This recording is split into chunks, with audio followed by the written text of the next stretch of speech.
Keep your organization up to date with the latest news and trends in the evolving cybersecurity landscape with CyberWire Pro. Pro is available for special enterprise licensing so you and your team can accelerate and sustain your cybersecurity awareness and education.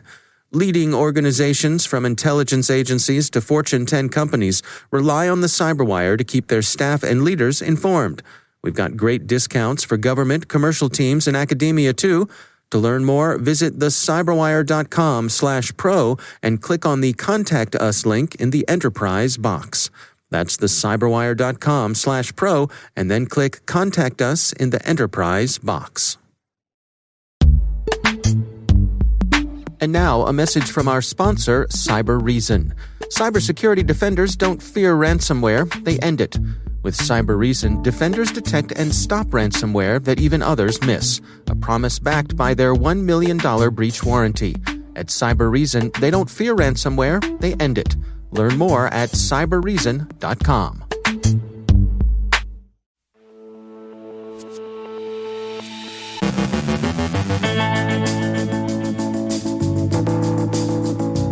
CISA warns of threats to industrial control systems. Ransomware can be operated either in the course of privateering or as an APT side hustle. Security firms outline new and evolving threats and vulnerabilities. Reaction continues to the Pegasus Project's reports on intercept tools. Joe Kerrigan unpacks recent Facebook revelations and allegations. Our guest is Dave Humphrey from Bain Capital on his tech investment bets and predictions. And do you know what military grade means? Neither do we, but we think we have an idea.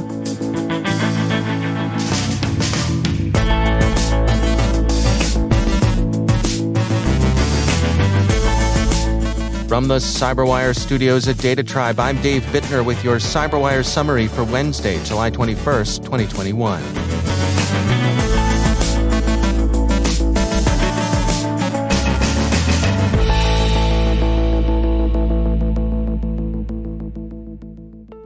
The U.S. Cybersecurity and Infrastructure Security Agency yesterday released an account of 6 cyber attacks on industrial control systems that occurred between 2011 and 2016, suggesting that more such attacks may be in the offing. The history is interesting in its specific attribution of the attacks to nation-states, 1 each to China and Iran, the remaining 4 to Russia. CISA also updated its alert on a Chinese cyber campaign that targeted pipelines between 2011 and 2013. The campaign wasn't confined to a single pipeline or a single operator, and the attackers generally approached their targets by social engineering. CISA wrote, quote, 23 U.S. natural gas pipeline operators targeted from 2011 to 2013 in this spearphishing and intrusion campaign. Of the known targeted entities, 13 were confirmed compromises, 3 were near misses, and 7 had an unknown depth of intrusion. End quote. The goal of the campaign seemed to be reconnaissance and staging. CISA concluded that the U.S. government has attributed this activity to Chinese state-sponsored actors. CISA and the FBI assess that these actors were specifically targeting U.S. pipeline infrastructure for the purpose of holding U.S. pipeline infrastructure at risk. Additionally, CISA and the FBI assess that this activity was ultimately intended to help China develop cyber attack capabilities against U.S. pipelines to physically damage pipelines or disrupt pipeline operations. Theft of intellectual property was not the apparent goal. Again, quoting CISA, CISA and FBI assess that these intrusions were likely intended to gain strategic access to the ICS networks for future operations rather than for intellectual property theft. This assessment was based on the content of the data that was being exfiltrated and the TTPs used to gain that access. One victim organization set up a honeypot that contained decoy documents with content that appeared to be SCADA-related data and sensitive organizational information. According to this organization, the SCADA-related decoy content was exfiltrated within 15 minutes of the time it was made available in the honeypot. Other sensitive decoy information, including financial and business-related information, was ignored. End quote. The warnings this week and the attribution of ICS threats to 3 major hostile states, would seem to figure in the U.S. response to more recent incidents, including not only MSS exploitation of vulnerable Microsoft Exchange Server instances, but also Russian-tolerated or enabled ransomware attacks. It also coincided with the U.S. Transportation Security Administration's issuance of further security guidelines for pipeline operators. The guidelines were motivated in the first instance by REvil's ransomware attack on Colonial Pipeline, but CISA's revisiting of China's earlier campaign is more than coincidence. Russian toleration of ransomware gangs operating from its territory against targets in other countries was a sticking point in the Russo-American summit and follow-on conversations. The relationship between gangs and the Kremlin has been described as analogous to privateering. The gangs are able to romp freely through permissible targets and keep whatever they can steal. The Washington Post today describes how ransomware has become a feature of recent Chinese activity. In this case, the Ministry of State Security appears to contract with organizations to carry out operations under MSS direction. The contractors are then permitted some latitude for extortion or theft. This is more of a side hustle than it is privateering. The threat actors aren't roving cyberspace looking for prizes, but they're able to take prizes in the course of operating under state direction. Several reports from security firms this morning describe research into attack vectors and malicious techniques.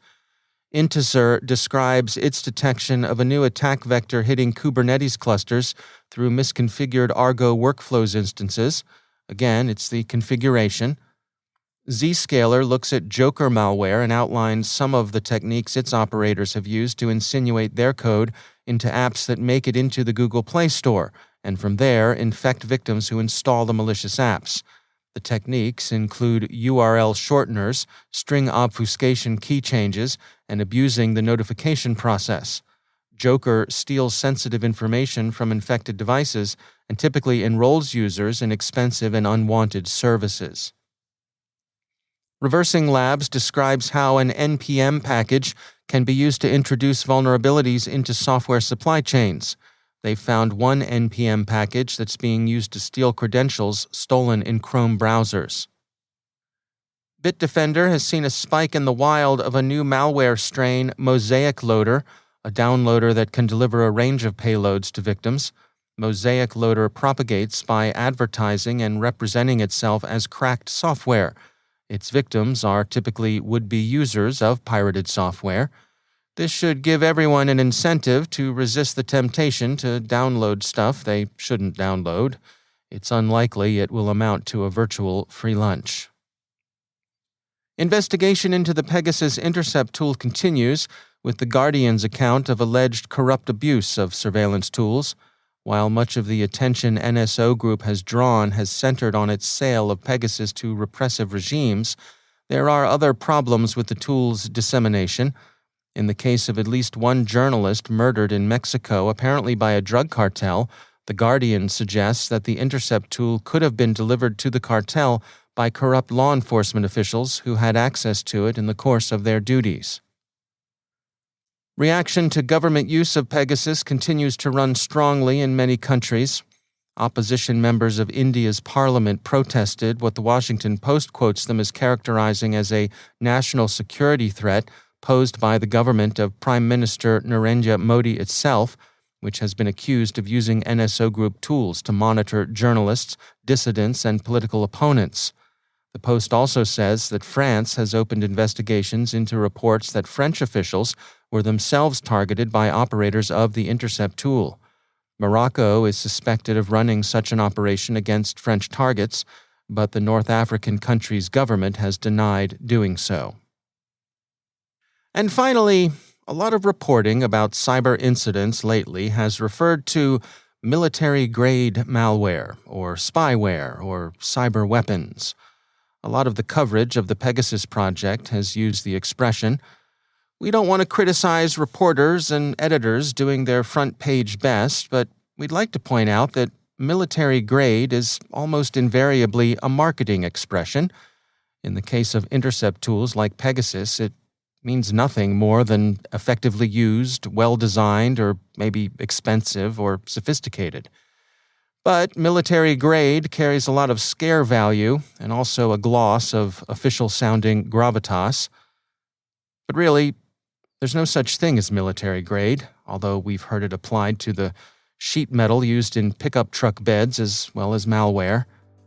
There is, in the U.S. at any rate, and other countries have their equivalents, mil-spec, which means roughly produced in accordance with the requirements specified in a contract. So, our military desk pleads, let's resolve to hold off on calling anything military grade.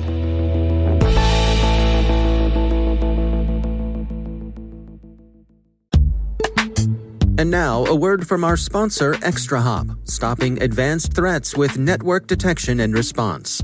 Stopping advanced threats requires knowing exactly what you're up against. With 90 days look-back, ExtraHop Reveal X is the only solution that shows you not just where the intruders are going within your network, but where they've been. ExtraHop Reveal X provides complete visibility across cloud, data center, and IoT, even when traffic is encrypted. Powered by cloud-based AI, Reveal X finds threats in real time, while powerful investigation and forensics capabilities allow you to respond 84% faster. See how it works in the full production demo, free online at extrahop.com/cyber. That's extrahop.com/cyber.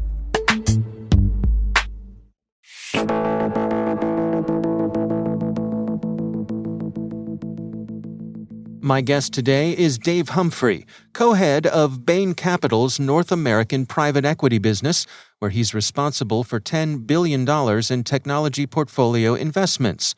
I checked in with Dave Humphrey for his insights on the cybersecurity investment market, which areas have his attention, and where he thinks we're headed.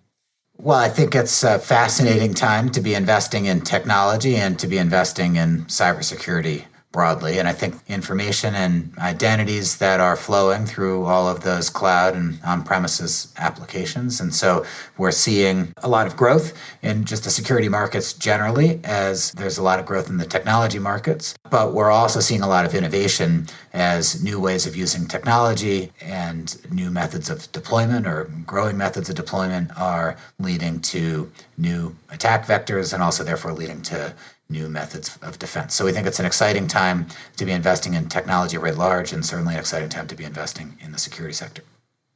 I think if you were to rewind several years ago, there were lots of cybersecurity themes around fortifying the perimeter and defense in depth, trying to keep bad actors out of networks or out of corporate technology. I think now there's a broad acknowledgement that security cannot just be about keeping bad actors out of corporate environments, but rather presuming that they are indeed in and using things like artificial intelligence and machine learning to evaluate and detect and respond to those actors that may already be inside corporate environments and to protect the identity and data and information that's flowing in and out of corporate networks. What sort of advice do you have for the companies that are out there who are on the rise? You know, those startups who are hoping to attract the attention of organizations like your own. What sort of advice would you have for them? So the advice that I would have really for any company, whether a startup or an established business, is to focus on what they do best and to distance their offering relative to their competitors and to do so in a way that creates a lot of value for their customers. We gravitate to businesses that solve a really important problem and that create real competitive advantage in doing so because they can continue to innovate and grow and scale on the basis of that premise. Our recent investment in ExtraHop, or our pending investment, I should say, in ExtraHop, I think is one example of that in the security sector. Our investment in Nutanix last year is another in the infrastructure markets. But we really would encourage businesses to focus on what they do best and to keep innovating.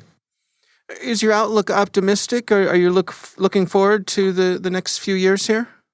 I'm a perpetual optimist, and so our outlook is indeed optimistic. I think that we see a lot of innovation going on. I mean, it's pretty remarkable if you step back. The smartphone as we know it today, the iPhone still only came out 14 years ago. The iPad, I think 11. Cloud infrastructure on the basis of which we know it really only became a scale piece of enterprise infrastructures within still probably the last 5, 6, 7 years, and still has a long way to go. All of that innovation and change is creating yet further innovation and growth and opportunity, and allowing businesses to come up with new ways of doing things and things that we can't even imagine as we sit here today. So as investors, I think that's an exciting thing. We're looking for businesses that have created some real advantage in doing that and supporting those businesses through that journey. That's Dave Humphrey from Bain Capital.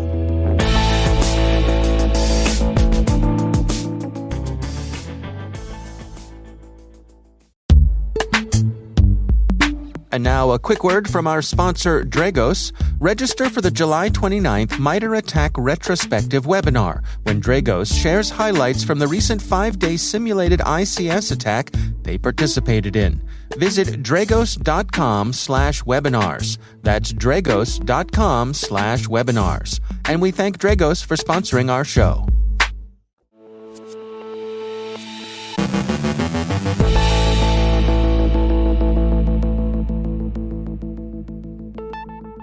And joining me once again is Joe Kerrigan. He's from the Johns Hopkins University Information Security Institute and also my co-host over on the Hacking Humans podcast. Hello, Joe. Hi, Dave. You know, this new book came out targeting Facebook. It's called An Ugly Truth. It's written by Shira Frenkel and Cecilia Kang. And it's quite sensational and attracting a lot of attention. But there are some specifics here that I think are worth digging into. I know a couple things have caught your eye. Yes. What are you looking at here, Joe? So I'm looking at the article that was on Business Insider earlier last week. And it talks about how between January of 2014 and August of 2015, so like almost a period of 2 years, the company fired 52 employees over exploiting user data for personal purposes. One engineer, who is unnamed, tapped into the data to confront a woman with whom he had been vacationing in Europe after she left the hotel that they had been sharing. So they were at the hotel, they got into some kind of spat, and she said, "That's it, I'm out of here." And then he was able to find out where she was staying because he accessed her personal data on Facebook, and found out her location and was able to physically walk up to her. Another Facebook engineer used his employee access to dig up information on a woman with whom he had gone on a date after she ghosted him, right? And in the company systems, he had access to years of private conversations with friends over Facebook Messenger, events attended, photographs uploaded, and here's one of the parts that really irritates me, including those she had deleted, right? So I hear you on Grumpy Old Geeks frequently asking about this. What does deleted mean on Facebook? It doesn't mean anything. It just means we're not showing it to you anymore. Right. Deleted for thee, but not for me. Right. Posts that she had commented or clicked on, which is another interesting thing. Facebook tracks just about everything you do with that mouse. They have scripts in the background that send everything back. So even clicking on a post, they know that you clicked on it. We've actually seen information that if you start responding to something and then you decide, nah, I'm not going to respond, I'm not getting involved in this, they still have what you started typing. They still have that in their records. And it's actually something that's fairly simple to do with JavaScript on the back end. It just sends it up to the server. And he was able to access all this information based on the Facebook app she had installed on her phone. Right, and real-time location and data. And he was able to see, he was able to see her real-time location. So he was able to really, really stalk this woman, which is unconscionable. The book says that Facebook employees were granted this kind of data in order to, quote, cut the red tape that would slow down the engineers.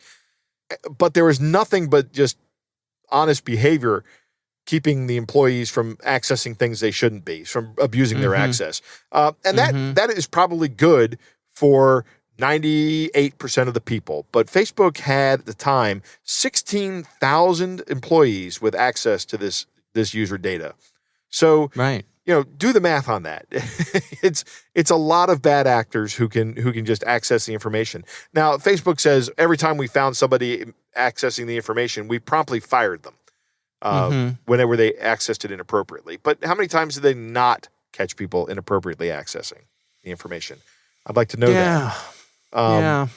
It's there have been suggestions within Facebook to limit the number of people that have access to this data to about 5,000, which is a step down from 16,000, but it's still a lot of people. This is why I really don't trust Facebook's, Dave. I really don't. Yeah. I think this. It would be great if we lived in a world where you could rely on the goodwill of people to make the right decisions and do the right things. Right. But in a world where human beings have emotions, yes, and I'd say there's probably not one among us who has not been carried away by our emotions and behaved in a way that we were later embarrassed by or ashamed of. You have to put guardrails on these things, on people's private information, as this shows. Absolutely. A jilted lover may not be reacting in a rational way. And so you need to protect the people on your platform.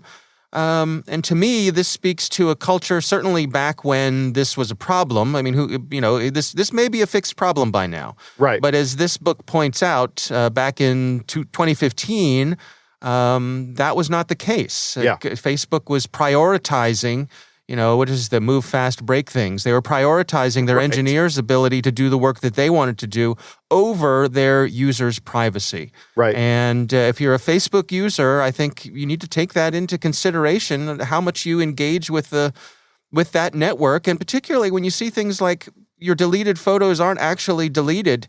To me, that's a real violation of trust. Right. I would agree. I mean, that would be something that would be simple to implement, right? If I go ahead and I say I want to delete this photo, I think we both understand, Facebook, that I'm wanting to delete this photo, and it's pretty clear I expect you to also delete the photo, right? Right. I don't expect you to keep it on your hard drive forever and keep it associated with me. I don't expect you to set some flag in the database to deleted. I actually want that photo deleted from your system. Joe, you clearly have not read the EULA from start to finish. Where No, of course not, Dave. Who does read the EULA from start to finish? Right, exactly. All right. Well, as we said at the outset, I mean, this book is attracting a lot of attention and certainly a bit sensational in the way it presents things. But I think at the core, there are some really interesting issues here worthy of discussion. So glad we had the opportunity to discuss it here. Joe Carrigan, thanks for joining us. It's my pleasure.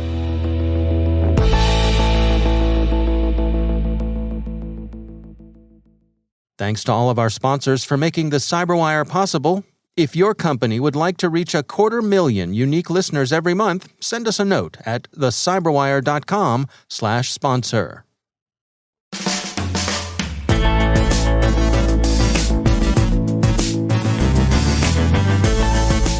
And that's the CyberWire. For links to all of today's stories, check out our daily briefing at thecyberwire.com.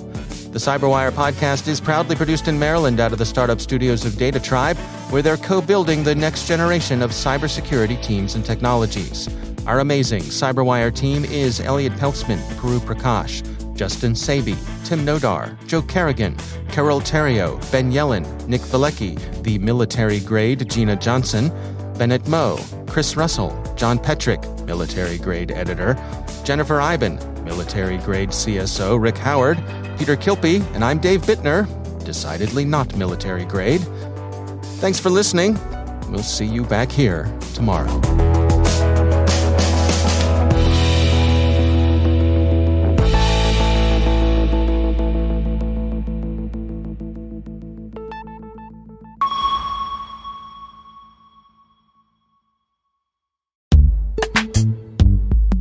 And now, a word from our sponsor, Rokos.